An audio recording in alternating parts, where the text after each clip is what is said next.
ఈ వీడియో కనుక నువ్వు చూస్తున్నావు అంటే ఈ క్షణంలో నువ్వు శివుడి మహాభక్తుడిగా మారిపోవాల్సిన సమయం వచ్చింది. ఇంకా చాలు.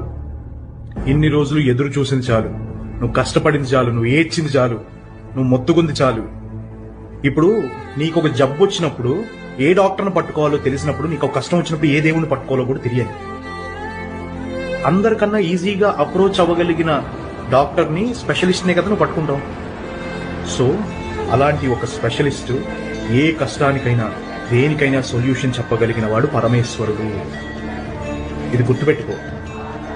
ఆయన మాత్రమే చాలా ఈజీగా కరుణిస్తారు. మిగిలిన దేవుడు కరుణించరు అని కాదు, బట్ కొంచెం టైం ప్రాసెస్ ఎక్కువ. శివుడు మాత్రం భోళాశంకరుడు, ఇమీడియట్ గా రియాక్ట్ అయిపోతాడు. శివుడిని ఎలా ఉపాసించాలి, ఎలా పూజించాలి అని కొన్ని డౌట్లు ఉంటాయి కదా మీకు. ఆ డౌట్లన్నింటికి ఒకటే క్లారిఫికేషన్ ఏంటి అంటే, నువ్వు ఎలా పిలిచినా పలుకు.